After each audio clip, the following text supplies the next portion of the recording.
We do lots of stuff. We're involved in a little bit of everything. Primarily, we do streets.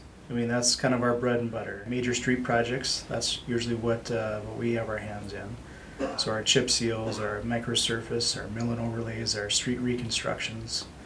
That's what keeps our staff busy. But in addition to that, you need map information. We have 2 full-time people that manage all of our maps online. Need some information about where your utilities are, or you're looking for information about your property. We have people that maintain all that data. We've had a little bit of trouble with our GIS right after the first year. We've had some server issues, and we heard about it. The community called and were like, hey, the maps aren't working. What's going on? Clearly the community loves it, which made us feel good, right? Because it's obviously a tool that the community loves and uses. That's something that we want to invest in and provide even more information, whatever we can.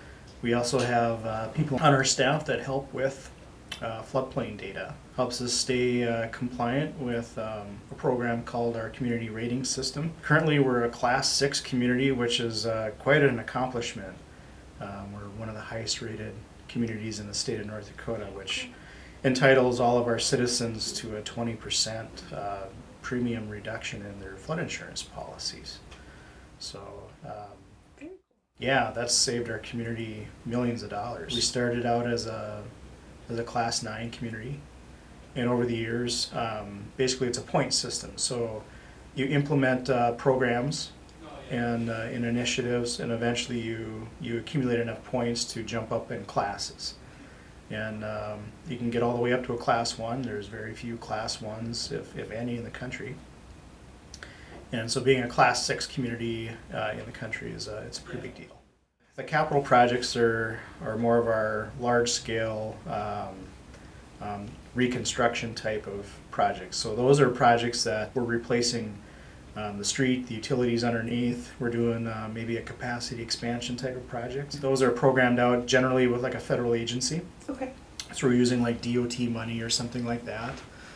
Those might have federal grants behind them, things like that. So they're programmed out with the city council and with a federal agency.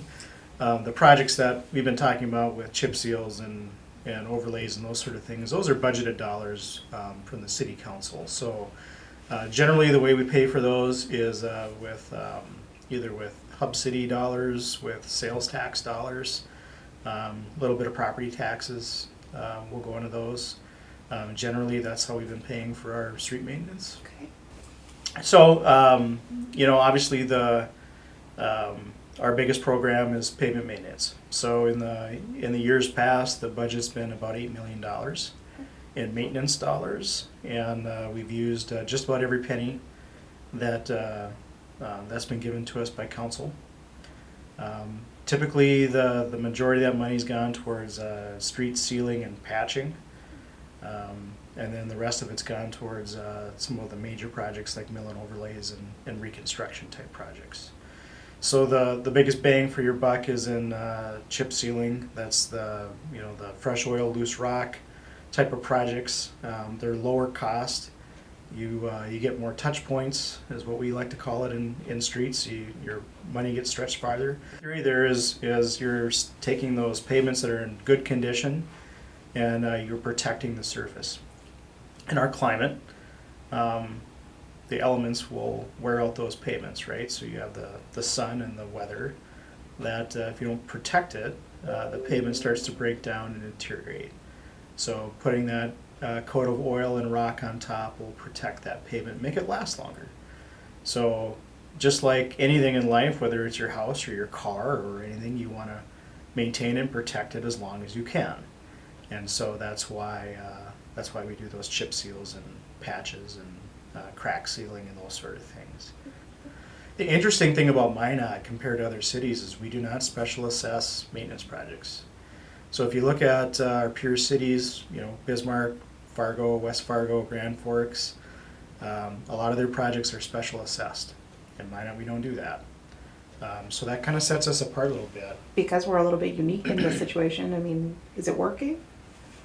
Right now it works, but that causes some budget pressures, right? Our pavement management plan says, we need more revenue to meet our pavement condition index. That's kind of the measure of how good our streets are, right? It's a grading system. I think right now we're sitting at like about a 77, 78, you know, so that's on a grading scale, that'd be, you know, like a I see. high C, right? So we can do a little better.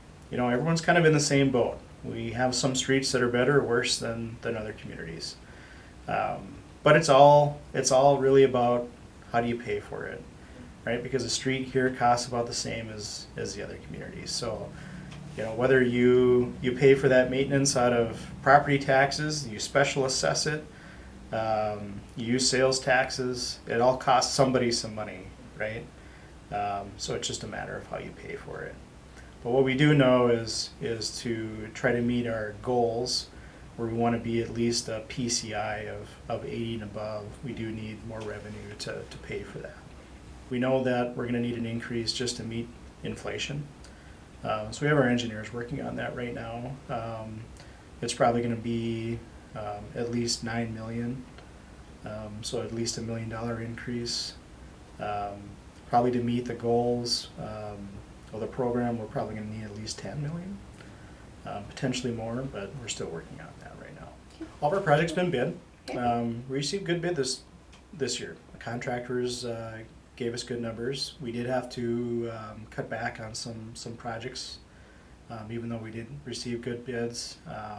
It's just, you know, we're hoping that we'd receive a little better bids than we did. We put a lot of work out on the street.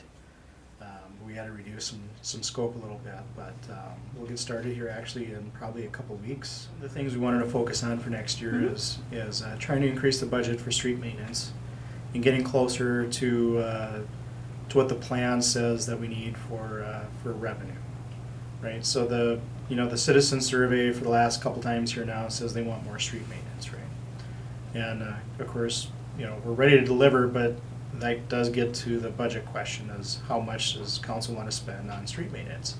There's a lot of funding priorities out there that they need to concentrate on, and it's really up to them on what those priorities are. So, you know, we're ready to answer the bell if street maintenance is one of the choices they want to fund, but that'll be up to them on where they want to go with that. We'll give the recommendations on what it's going to take, and then after that we'll see where that comes out.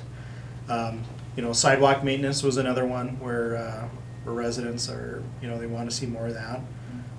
Part of that is it's been a staffing question. You know, we've been down a couple staff members here the last couple of years, and we're getting closer to being at full staff. So we'll be able to send people out into neighborhoods now and look for broken sidewalks and those sort of things. Those projects are special assessed. So when we do find broken sidewalks, resident gets a notice, and then they have to hire somebody to fix it, and then that cost is assessed back to them. And then some of the other things that we're working on is it's time again to have the city flown for new aerial photography and LiDAR, which is elevation data. So we do that every 5 years. So when you go onto the city's GIS website, if you pull up our background photo, that's a 2020 image. So if things look a little out of date, that's right, because that picture is now 4 years old. So we want to start planning out for, and probably in 2026, we'll need a tech upgrade.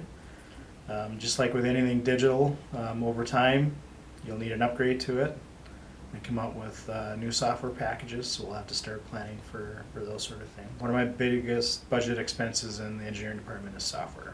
Some of the things that people might have noticed now is we're transitioning to online permitting and licensing. Mm-hmm. So the last couple of years, we've been building our online asset management. So that's been a big endeavor for people in this building in Public Works, transitioning from basically a paper record system to a digital asset management, so we can keep track of the billions of dollars in assets that this city has. That's important as people age out and retire. All that knowledge that city staff has, we want to be able to capture that and keep those records. Take that data and digitize it. and make sure that we have that forever. And then as you know, our staff does you know, things like work orders out in the field, we capture that data and see what it's really costing us to do this work, and try to find ways to optimize and do things better, and really see what it's costing us and where are we spending money and why. Because as the future goes on and we need to optimize the dollars that we're receiving for maintenance, we need to find trends and try to find areas as to, you know, where are we having things like water breaks and why. And those are the areas we need to focus on. You know, if we can identify maybe types of pipe and ages of pipe that we're having the problems, we can focus on replacing those areas first. I like that. Yep. And those are the sort of things that asset management will help us solve.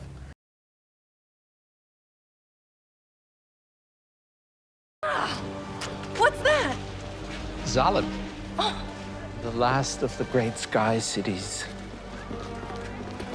What holds it up? Magic? Something stronger. Engineering.